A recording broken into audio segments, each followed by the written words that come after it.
Over the next few weeks, we're exploring barbecue. Sit with us as we spread the coals, flip the hog, and stir the mop. Along the way, we'll share stories of Southern pitmasters from Idaho to South Carolina. You're listening to Gravy. Gravy. Gravy. Gravy. A production of the Southern Foodways Alliance. Gravy tells the stories of the changing American South. Our next stop is Idaho Falls. Hugging the banks of the Snake River, Idaho Falls sits on the southwestern edge of Yellowstone National Park. I'm Melissa Hall. I'm Olivia Terenzio. This week, we're going to explore what happens to pitmasters and barbecue when they leave the South. What's lost and what's gained. What you pack for the journey and what you leave behind, or hope to leave behind. Certainly fewer mosquitoes and maybe fewer snakes. But this week, we're going to hear what happens when a Southerner leaves the South and opens a barbecue joint in the West. Monica Gokey has the story. I'm just going to soften this. It's just after 10 a.m. on a Wednesday, and Grandpa's Southern BBQ in Idaho Falls, Idaho, opens in less than an hour. One of the owners, Loretta Westbrook, is mixing up a batch of cornbread. Cornbread goes super fast. Eggs go in, along with the buttermilk, baking soda, etc. No Jiffy Mix here. No, ma'am. Loretta's husband, Lloyd Westbrook, is smoking the meats. 12 whole chickens are about to go on one of the 6 smokers behind the restaurant, but not before they're spatchcocked and seasoned with Lloyd's in-house barbecue rub. And we put a little blessed oil on all of our meats, and it just seems to make a difference. Lloyd heads out back to light one of his smokers. Charcoal goes in alongside a big chunk of applewood for flavor. Lloyd lights the pit. With the matches.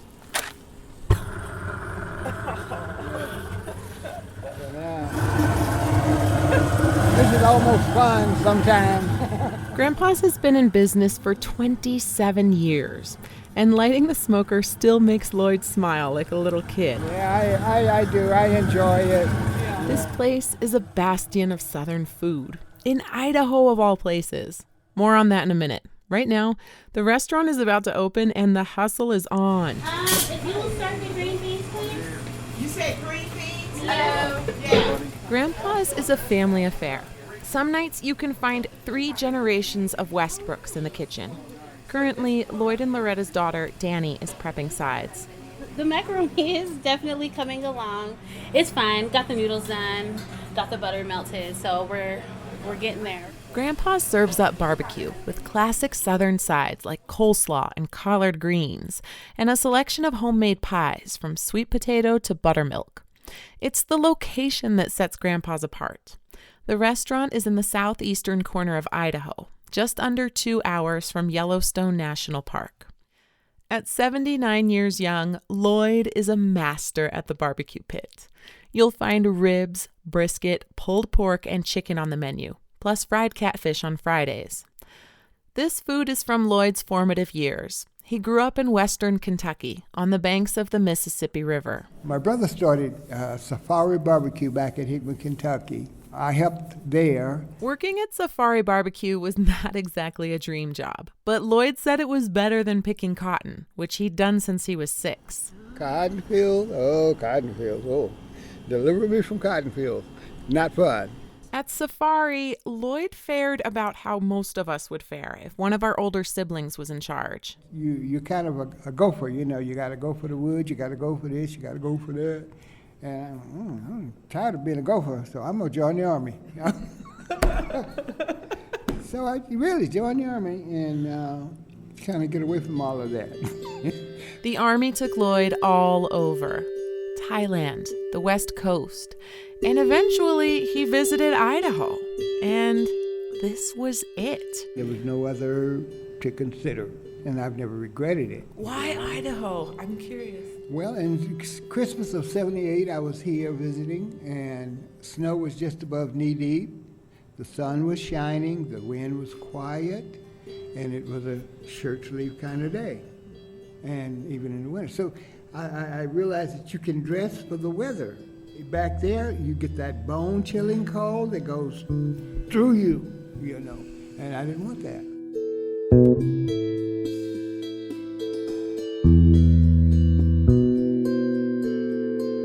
Products, tea. I'm gonna get. Do you think I'm gonna make today?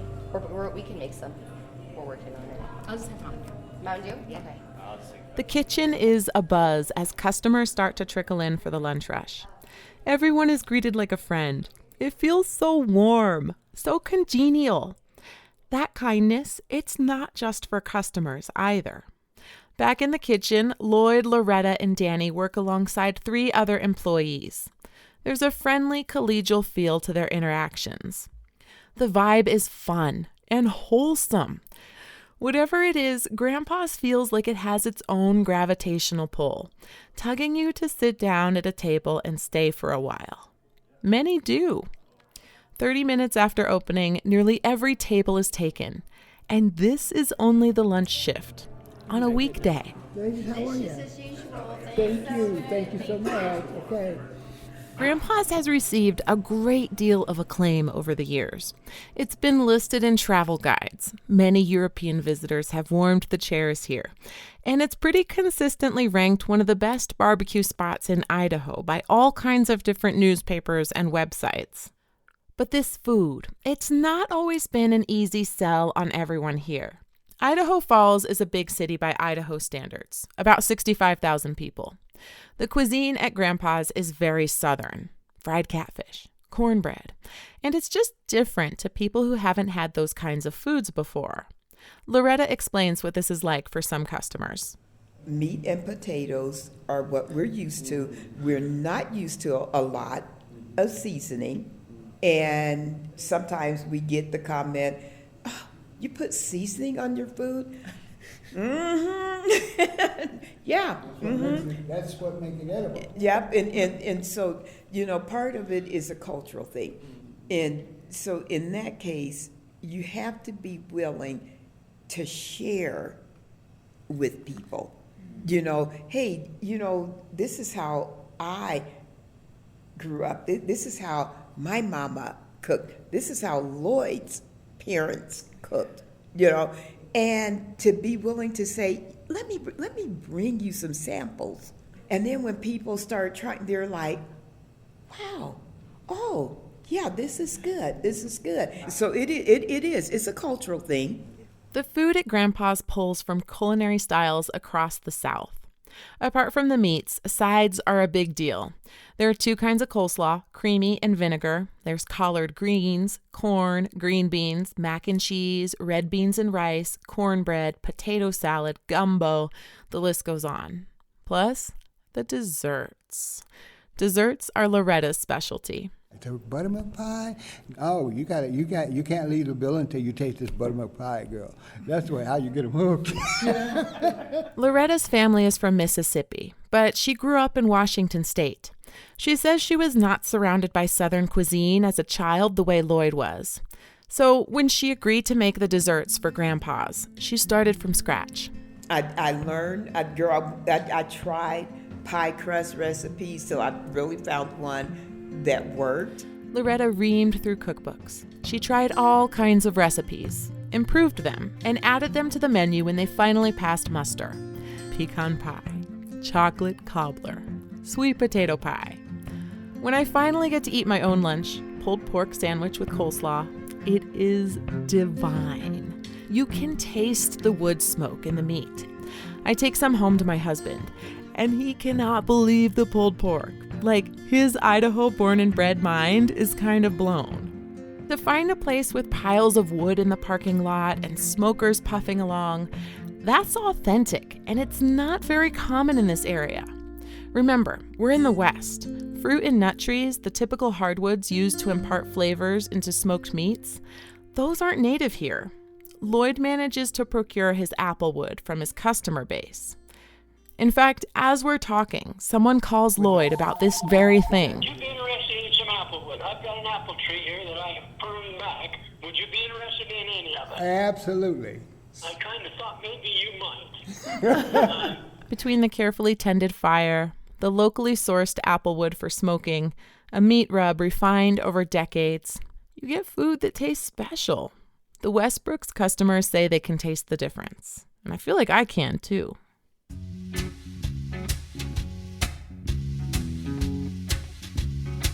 When we come back, we'll learn more about how grandpas came to set up shop in Idaho Falls.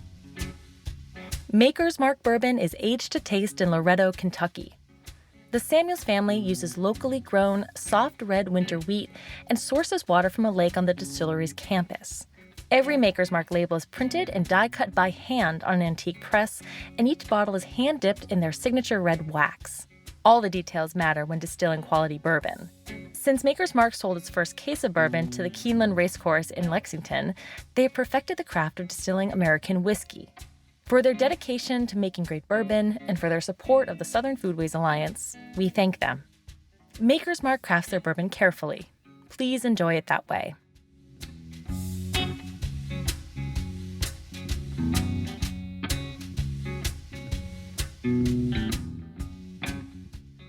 Grandpa's Southern BBQ was not always at its current location in Idaho Falls.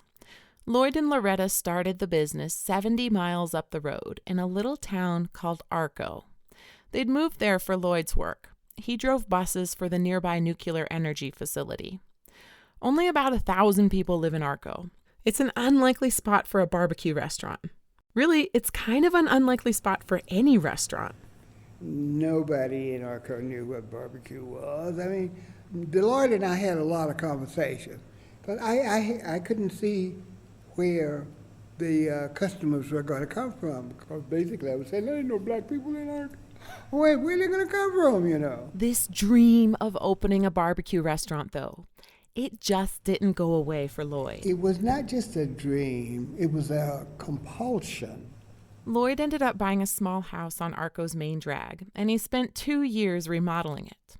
When Grandpa's finally opened, visibility from the main road wasn't awesome, but it worked. So people driving by would see other people sitting out, and before they go past this building or that building, you'd see their taillights go on, and then pretty soon they're driving back up, you know. So it became incredible.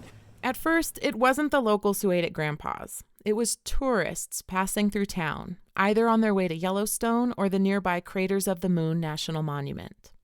Business was okay, but barbecue was a side hustle for the Westbrooks at that point. Lloyd was still driving buses. There was a gap in his drop-off and pickup schedule, so he had most of his days free to tend to the smokers. Loretta was also working outside the restaurant. Then, something happened that forever changed the trajectory of Grandpa's. It started with an iconic moment in American history. 4, 3, 2, 1, 0. Liftoff on Apollo 11. In July of 1969, the Apollo 11 mission landed 2 American astronauts on the moon. The Eagle has landed. It was a spectacular moment in American history, and the nation was captivated. Just a month after that, astronauts from the forthcoming Apollo 14 mission were dispatched to Idaho, specifically to Craters of the Moon National Monument and Preserve. They were there for a boot camp on rocks. Rocks? Yeah, rocks. The astronauts were basically learning how to be field geologists so they could bring back the most valuable specimens of moon rock on Apollo 14. Okay, fast forward 30 years, 1999, Craters of the Moon was celebrating its 75th anniversary, and someone from the National Park Service got the idea to invite the Apollo 14 astronauts back to Craters to commemorate the occasion. The 3 surviving astronauts accepted the invite, and Idaho was captivated by their return. It was a bonanza for local and state media. Meanwhile, over in Arco, less than 20 miles away from the visitor center at Craters of the Moon, Grandpa's Southern BBQ had been open for 4 years. Picture picnic tables in the front yard under nice, tall, shady trees. Lloyd tells me a reporter for the Idaho Statesman came by, ordered food, and loved it. And word spread. Grandpa's became something of an oasis for members of the media covering the astronauts' return to Craters. The Statesman ended up running a profile story on Grandpa's while its reporters were in town. We got this write-up, this little write-up, they said, in the Boise Statesman, okay? Oh my gosh. And it was incredible. Look how young you guys look. A framed version hangs on the restaurant's wall. That story about Grandpa's in Idaho's largest daily newspaper was something of a liftoff moment for the Westbrooks. From the day that article came out, we were inundated with people from the Boise area. They kept us running across the desert. We'd run out of food. I'd drive across 70 miles, find whatever stores, whatever food I could find, go back, cook that. I think I got 3 days, I got about 3.5 hours of sleep because we were just so inundated. Remember, Arco is small. No real grocery store in town. So every time Lloyd ran out of food, he had to burn it over an hour up the highway to Idaho Falls to restock. It was a hectic couple of years for the Westbrooks, but business soared. This one couple, they drove in, big red Cadillac convertible, and had their lunch or dinner, whichever. And the husband told me as they were leaving, he said, this morning when we got up, I asked my wife what she wanted to do for her 50th wedding anniversary, and she said, I want to go to Arco and have barbecue. Girl. And they got in their big red Cadillac convertible. It rolled on back out to Boise. You hear me? I tell you, it was so incredible. Grandpa's became a destination. They had visitors from all over the world, so much so that they started keeping guest registries. Catering gigs started to roll in too. Business was booming. Lloyd and Loretta both say that, in hindsight, opening Grandpa's in the small town of Arco was a stroke of good fortune. The notoriety that we received being in a one-horse western town, we would have never received that in Idaho Falls. There's not money that could buy the exposure we've had. Business was over the proverbial moon. This dream of Lloyd's, it worked. It was a success. But then something unexpected happened. Wildfire scorched the desert surrounding Arco. It stripped the desert bare, and highways were closed on and off for years due to blowing dust storms. No open highways, no tourists. And that devastated Arco's population. We left there in 2002, which we just depleted our resources trying to hang on to a situation that wasn't going to turn around for years. Okay. Leaving Arco for Idaho Falls was bittersweet.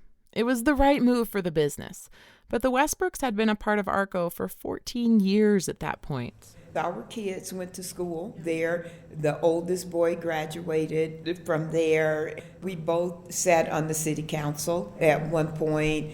I thought living in Arco was kind of cool because, girl, I got to try stuff. You know, I was a deputy sheriff, and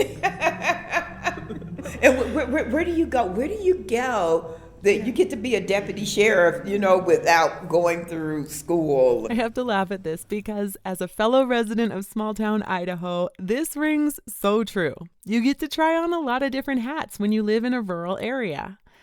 But living in a small town is not always easy. I'm somewhere that is like totally different from my culture.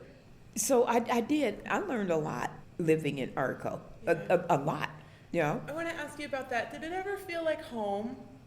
No, Yeah. no. Even though it didn't feel like home, I remember the day when I decided that I'm going to bloom where I'm planted. You know, so when Lloyd started the restaurant, I was not committed. Not committed. Loretta was there to help, of course. She'd always made the sides and desserts while Lloyd smoked the meats. But Loretta said she kept one foot out the door because restaurants, it's a hard business. One day I was praying. I said, God, what do you want me to do? Because I feel like I'm out here. And I just heard this. It wasn't an audible voice, but I heard this voice say, go down to Grandpa's and help Lloyd. I opened my eyes, And I looked up and I said, God, I'm not doing that. I'm not doing it. I don't want to have to live with Lloyd and work with him, so I'm not doing that. And about a year later, I was sitting at my desk, and I said, you know what, God?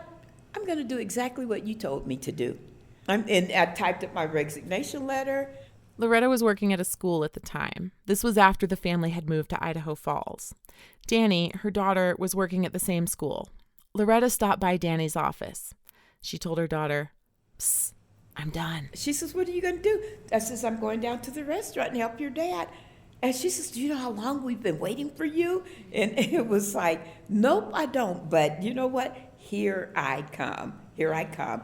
And you know what, Monica? I tell you what, girl, the best decision ever. I mean, it has been amazing. Loretta has been all in at Grandpa's for 6 years now. I was always afraid, like, what about income? And what if it doesn't make enough money? And what if, and what if, and what if? And I had to throw all of that out and just, you know what? Here we come. Yeah. You know, it has been absolutely amazing. And I love cooking. I love feeding people. Faith is a cornerstone of Grandpa's. You see it everywhere in the restaurant. Thanks be to God is painted above the entrance to the kitchen. There's an open Bible in the dining room. Blessed oil on the food. When you find yourself in this family's orbit, there's a strong sense that Grandpa's is a force of good in the world. Whether or not it's the faith, this is an open, loving, kind, generous space. The kind of place that's making a difference in its community. Having this restaurant gives us an opportunity to interact with people, and sometimes, because we are people of color, sometimes this may be the only time other people may have an opportunity to interact. So we make it a point to visit with them, if possible, you know. When the Westbrooks lived in Arco, they tell me they were the only African-American family in town.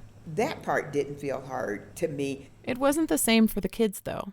One day, their daughter came home from kindergarten and said other students were trying to touch her hair. I said, you know, a lot of these people, they have never seen a black person. And so she just looked at me and she says, well, where have they been all of their lives? I said, right here in Arco. And she was like, oh. What it did do, Monica, it opened the doors for us to help educate people. And that's important, you know. And so there were a couple of years where we did Black History programs in the school. Yes. And so, you know, I don't care what anybody tell me, God has a purpose and a plan for where we are and when we're there. And people were receptive. People were receptive. You know, we're supposed to help each other, and we're supposed to enlighten each other. And food is an awesome connector, if you will, you know. When I hear Lloyd and Loretta talk about this kind of service to community, it reminds me of Loretta's words to bloom where you're planted. It's almost like Grandpa's has done the same. A small Southern barbecue restaurant flourishing, first in a rural Idaho town, then in a larger Idaho city. Every day, Monica, I get up, I'm feeling good, I feel fine, and as long as I'm feeling fine, girl, I will be doing this. It's a way of life. When I can't do it anymore, I'll be done. But in the meantime, hey, this is my connection. You hear me?